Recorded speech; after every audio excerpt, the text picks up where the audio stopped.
What's up, YouTubers? Today we're going to take a look at my Rick Hinderer knives collection. Why? I don't know. I do find it interesting to see some people's collections, why they liked certain things, didn't like certain things. Primarily, part of it is because of some of these are going to actually be leaving soon. I'm actually going to be thinning out just a little bit on some of them. The ones specifically that I'm not going to use, in all honesty. It's not like I collect, but I collect only ones that I'm going to use. So this first knife is probably the most rare and unique. This is the MP1. This was, I don't know, I think this was first built in 2018. Then I think production stopped in 2019. It was really gave rise to, I haven't done a full review on it, but it gave rise to the Hinderer modular backspacer system, where basically you can get different sort of backspacers that you hook on with just a single little, I don't know, maybe 3/64. It's a very, very tiny Allen wrench there. But you can have like a glass breaker, you can have a lanyard hole like this one, and then there's one more. I forgot what it is. But this is the MP1, and it's 3.25-inch sheep's foot blade. This is the full titanium one. Obviously, you can see they were starting to play with the diamond patterning there on this. I will have a review at some point in time. It's going to be a while. This one is on Teflon washers.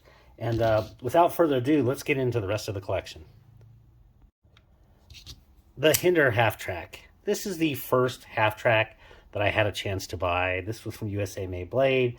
It's the Wharnie shape. It kind of has that very high up sweep like a Kiradashi, but it is not chisel ground. It is in fact just symmetrically ground on both sides. It just has that nice up sweep. And I kind of learned that you have better access to other stuff with that higher up angle. There's a particular reason why I have a half track collection problem. So there is a Wharnie. I have a Bowie blade. I think this one's actually, maybe this was not, I don't remember. But so the half track Bowie, and then actually that was the third one I got. The second one I got was actually the slicer grind, and I've done some mods to that one. These are basically base as is.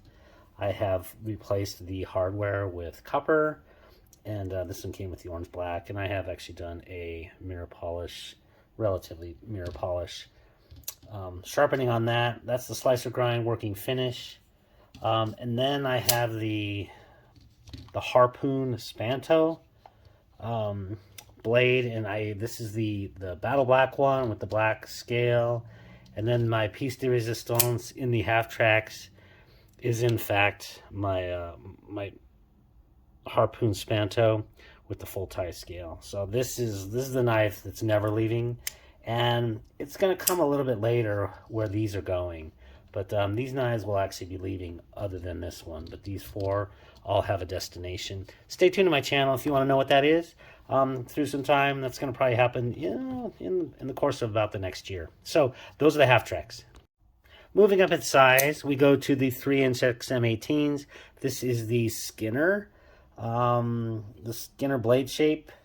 And the 3-inch, the good thing about it, it has the toughness of a Hinderer, but not all the weight, girth, etc. A little bit small for a medium-large hand. You can see that the last finger's kind of trailing off there, but you do have a full-size choke up, and it actually works. So that is the Skinner. And then one of the knives that is going to be leaving in the next month, this is a working finish Wharnie. So this is actually going to be going to Rodney at Noftanium or Noftastic EDC. I'm actually going to be doing some trading for some labor. He's going to be customizing one of my knives, and yeah, this is going to be heading his way. So, you know what? I have the Wharnie for the half track, and for me, I kind of like that one. This size is good, but for all the Wharncliffes that I have in sheep's foot in slip joints, this isn't the hard use, Wharncliffe that I'm going to be using. So I have other ones, including a Spyderco PM2. So yeah, that is the XM18 3-inch. Moving up in size to the Jurassic. I have full tie scaled this one out. This is super comfortable in a standard saber grip. Hammer grip, not so much, because this little hump right here I haven't done a full review because I haven't done a full carry on this one. The hump kind of sticks in if you're bearing down on something, so not the best in a hammer grip. and but this one actually works really good on pole grip too. So that's this. One of the characteristics of this one is that it brought forward from the MP1 the Hinderer modular backspacer system. So you can actually buy those. I don't know how much they make of those. You know, it's going to be basically legacy stuff that you're going to find. But it is a 3.25-inch blade. Seems to be about pretty close to the same thickness as an XM18. Just a little bit shorter, a little bit smaller. And like I said, in the saber grip, it's really, really good. Possibly one of my favorite. This is the Eklipse. I have done a full bronze scale, bronze hardware, and clip on this one. And really, this is a gorgeous knife. This is a very functional knife. Has a fairly acute tip there with that bowie blade pattern, and really good cutter, comfortable. This one does not have a choil, the Eklipse. I have done a full review of this one, of course. And yeah, this is just really good. One thing that I will say about this is one of the few knives that has 2 finger grooves cut into it that is actually comfortable in a pole grip. That's just quite unusual, and somehow the way that maybe it's just canted down, but it's actually not, it's not uncomfortable in a pole grip. And a lot of times when you have more than just the 1 finger groove, it's pretty crummy. So yeah, this is the Eklipse. Moving up to the XM18s, this is a working finish. I have swapped out the hardware, so you'll notice that we have the grayed out slash blasted hardware on this one, and it just definitely looks a whole lot better. This is my user XM18. This is a Sharp Dressed Knives Python, my Carta scale. I have swapped out, in fact, 2 the phosphor bronze washers for working knives. I kind of tend to prefer that. As a result, what you get is you have to really hit that flipper hard or give it a little bit of wrist. But if you do not, this one fails quite easily. And in the end, I tend to be a thumb stud person, so the thumb studs works perfect. So yeah, this is, for me, this is the first of the XM18s, my heavy user. The next one is probably going to be leaving my collection. This is an XM18 Spanto, and I have swapped it out with the Warthog from DLT, the full titanium. Really nice. I like this a lot, but I don't know. There's just something about it. I just don't use it since I end up using this one. Maybe I just don't need another XM18, and this is one that I'll probably be saying goodbye to. This next one I will not be saying goodbye to. This is the Skinny, XM18 Skinny. This one I've done a decent bit of customization on. I've actually replaced the scale, of course, with, this is also a Sharp Dressed Knife with the copper snake skin, carbon fiber, and I've also replaced the hardware with bronzed out. So this knife to me is, ooh, yeah, this is definitely my sexy XM18. You know, I have my user, and then there's just really not a place for this other one, this full tie. So, you know, I don't know. I'll definitely probably be moving that one along. Just don't use it. So those are the XM18s. Maximus. This is the Maximus. I held off on this one forever. I was gonna buy a Kershaw Decimus, which is basically the $20 version of this $425 knife from Rick Hinderer, but the same design. Obviously, everything is going to be a whole lot different. This is not truly a dagger. This is actually a bayonet style, so it's not a full, basically full sharpened here. And in fact, this part up here is not even sharpened. You could, if you wanted to, sharpen it, and it would still be relatively safe. I have not done a full review on that, but like I said, this is one of those where I just ended up buying it as I found out. And really, once I got a dagger from the Axial Knives, or not NZ, but their Shift, their OTF out the front, I said, you know what, there's some uses for a knife like this. And so this one is it has the elements of Hinderer in that it's extremely tough and so forth, but just a very different look in every capacity. And yeah, so that is the Maximus. And look for a future review of that one. The Project X. The Project X is very interesting. I think there were some definite hits and misses on this one. In fact, I will go ahead and link up there the comprehensive review and disassembly of this knife. Some great things about it. I love the fact that they did the texturing on this side. Really, really good. I've always appreciated that. The disassembly, the tool on the back of this thing is great. It actually worked. Like I said, I do the full disassembly of that one.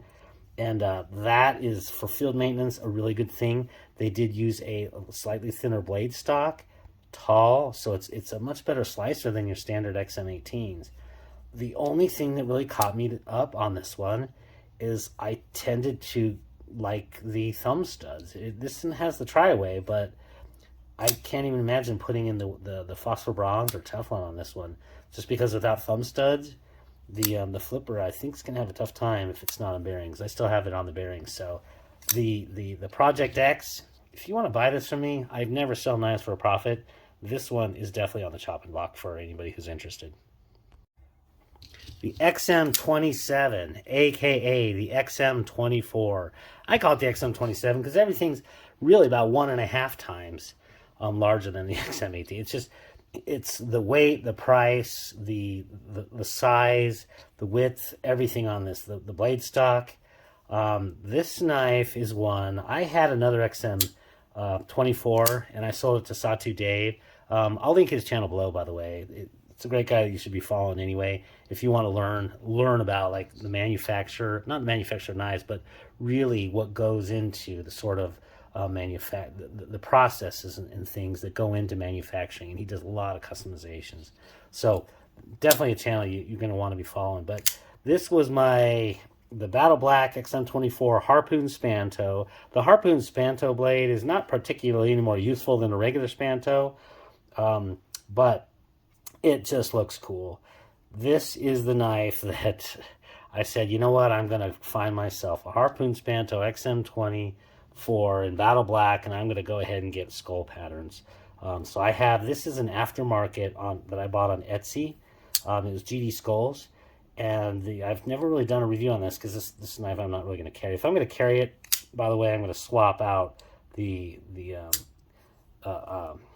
bearings on this thing because it could just cut your finger off. It's a very heavy blade. It's quite sharp, and yeah, this is one that I'm not going to really. I'm just not going to be carrying it.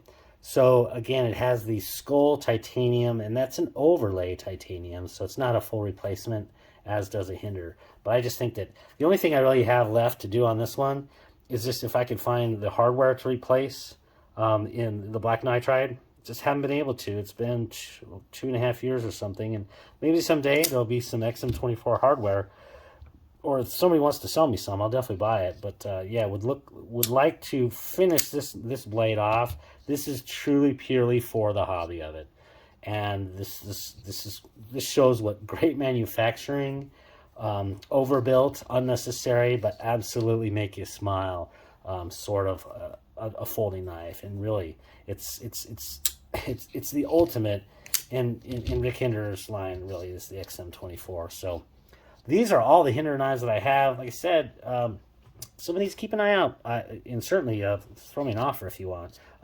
Contact me on DM or DM me on Instagram. I'll go ahead and link that in the space below if you want to.